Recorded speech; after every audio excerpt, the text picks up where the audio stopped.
Assalamu alaikum dear students. How are you? Hope you are in sound health. Here I am your English teacher MD Mustaqim, Bandharban Cantonment Public School and College. So dear students, welcome to my today's class. Here you see my today's topic.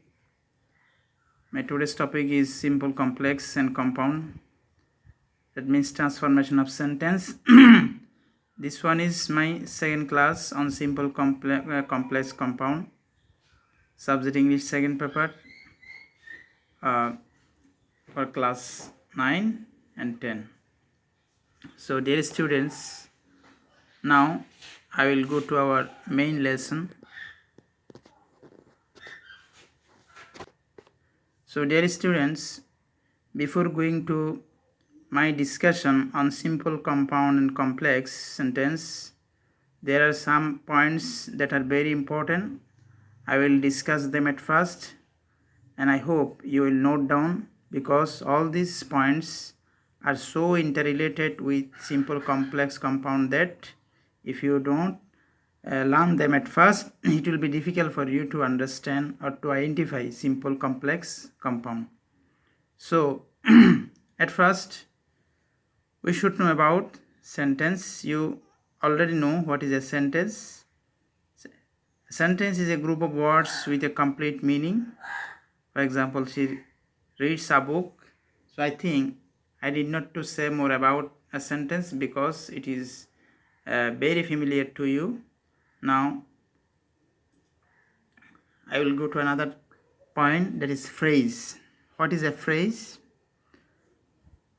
Phrase is a group of words without a subject and a verb. It is a part of a sentence and it does not express a complete thought. So a phrase is a group of words. It does not have any subject or predicate, or it does not have any verb. But it is a part of sentence, and a phrase also cannot express a full thought or a complete thought. For example, on the table. So on the table, this is an example of a phrase. Here you see it does not have any subject and any verb. So dear students, here you have seen what is a phrase. Next, finite verbs. What is finite verb? That is also important for you in case of simple, complex, compound. If a verb shows the number, tense and person in a sentence, it is called a finite verb. That means a finite verb is that one that will help you to identify what is the tense of the sentence, what is the number of the subject, and what is the person. For example, she writes a letter. Here you see the verb writes shows the tense. By looking at writes, you understand that it is a present tense or simple present, and it shows the person, third person. You see she, third person. For that reason we need here s added with writes. It also shows the number, singular. So I hope you have clearly understood a finite verb. More example, we ate an apple. The verb ate, that is a finite verb. It shows the tense of the sentence. For example, by looking at ate, we understand that the tense of the sentence is simple past or past tense. It shows the person, first person. It shows the number, plural. So dear students, I hope you have clearly understood what is a finite verb. Now another important point is clause. What is a clause? Clause is very important in case of simple, complex and compound. If you don't understand the clause and phrase, it will be difficult for you to identify and to have knowledge on simple, complex, compound. So I have decided to give some idea on this topic for you. I hope you are noting down. Clause. Clause is a group of words that contains a subject and a predicate. A clause may be independent or dependent. So difference between clause and phrase is that A phrase is also a group of words, but it does not have any subject and predicate. But clause, it is like a sentence. It has both subject and predicate. Again, a clause may be independent or dependent. That means some clause may give fuller thought or full sense, and some clause cannot give full sense. For example, the sun shines. Students, you see here the example of clause, the sun shines in the sky. For example, it is a clause. You see it has subject and predicate. That means a clause is almost like a sentence. But some clause may be dependent and some clause may not be dependent.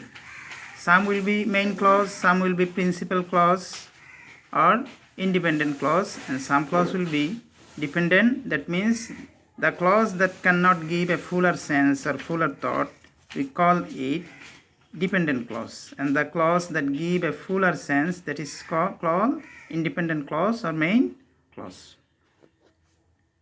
So dear students, now you will get some idea about main clause or principal clause or independent clause. So what is main clause or principal clause or independent clause? A group of words having a subject, a finite verb, and a complete meaning of its own are called main clause or principal clause. That means a main clause is like a sentence. Look at the example. If she hears the news, she will get a surprise. Here you see the underlined part is a main clause or principal clause or independent clause, because in this sentence you see it has two parts. If she hears the news, you see that it is also like a sentence, but it cannot give a full sense without other part of the sentence. What is that? She will get a surprise. She will get a surprise, that is a main clause, because it can give a full sense or complete sense without other part. So in these sentences you see she will get a surprise, that is main clause or principal clause. So dear students, now you will see subordinate clause or dependent clause. What is subordinate clause or what is dependent clause? That is also very important. A subordinate clause is also a clause because it has a finite verb, but it cannot give a complete meaning of its own. So a subordinate clause, it is also like a sentence, and a main clause also like a sentence. Difference is the main clause or principal clause can give fuller sense, but subordinate clause cannot give fuller sense. Again, a subordinate clause depends on the main clause for the completion of its meaning. That means without main clause or principal clause, a subordinate clause cannot give full sense or complete sense. Look at the example. If she hears the news, she will get a surprise. Here you see the underlined clause, if she hears the news. If we finish here, you see that it cannot give a full sense or a whole sense. So you have something more to know. If she hears the news, so what happened? So next clause will give you answer. She will get a surprise. So here you see the dependent clause, that is completely dependent on the main clause. So dear students, here you have seen what is subordinate clause and what is main clause. Now we will go to our today's point or today's topic, simple, complex, compound. At first you see, we try to look what is simple sentence. A simple sentence has only one main clause, that with or without phrase. That means a simple sentence will have only one clause, that will be main clause. Sometimes it will be with phrase and sometimes it will be without phrase. Look at the example. Rani is a good girl.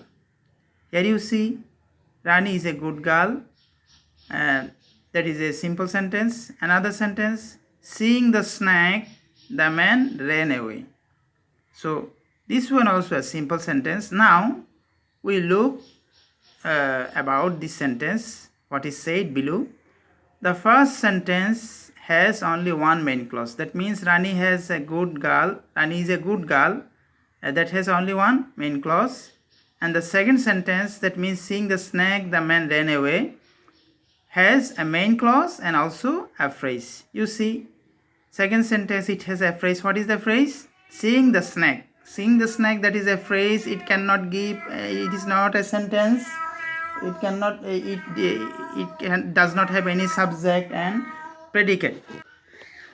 So dear students, so these sentences are called the simple sentence.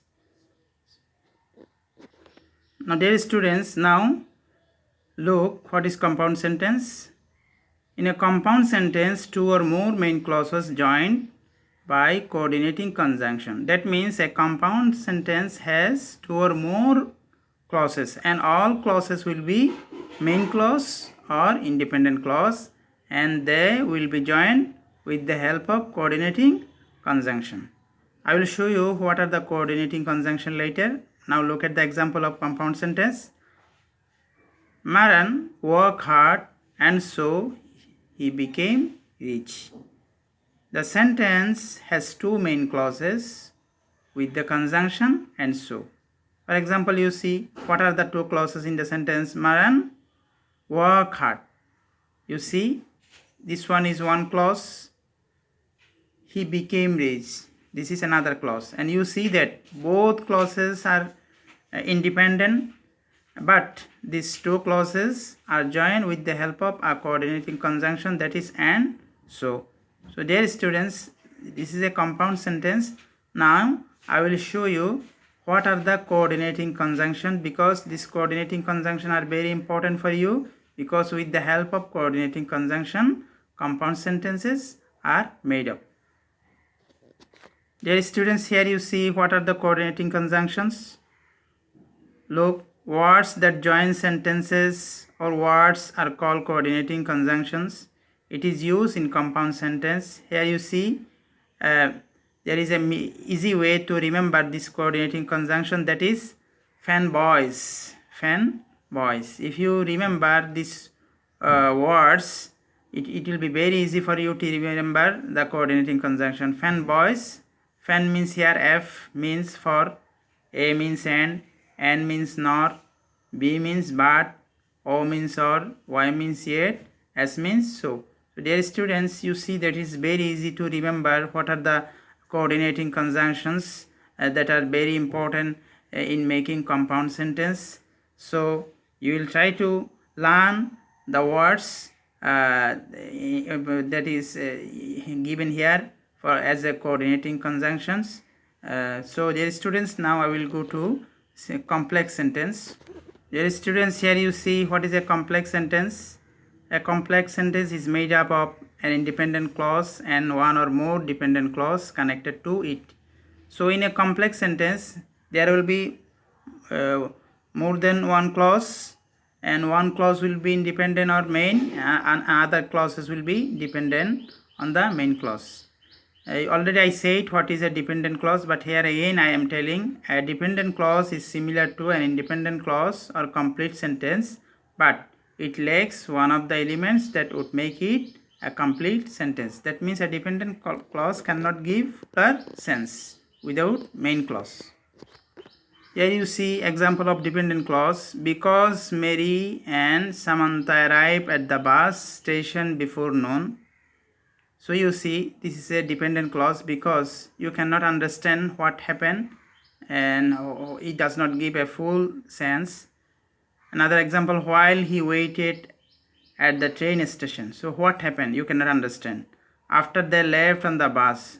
So you see that these clauses cannot give a fuller sense. So dependent clauses such as those above cannot stand alone as a sentence, but they can be added to an independent clause to form a complex sentence. So dear students, here you see how a dependent clause is formed. Dependent clauses begin with subordinating conjunctions. Here you see I have given some words that use before a dependent clause. Below are some of the most common subordinating conjunction. Look, after, although, as, because, before, even though, if, since, unless, until, when, whenever, whereas, wherever, while, though. So these are the subordinating conjunctions that use before a dependent clause. That means you can easily understand a complex sentence if you see these words are used in any sentence, and you can easily identify the main clause or dependent clause by looking at these words. When you see that before any clause these words use, that means that one is dependent clause and other one is independent clause. So a complex sentence join an independent clause with one or more dependent clauses. So dear students, here you have got a clear idea and some most important aspects related to simple complex compound. I hope you will study on them, because if you want to change from simple to complex and compound, these points are very important for you. So study at home, dear students. Dear students, I will end here. I hope you will study at home on the notes I have given today, because if you want to do well in simple complex compound, the points I have given today that are very important, you study at home. In my next class I will discuss on how to change complex to compound and simple. So be happy and be healthy until then. Thank you all today.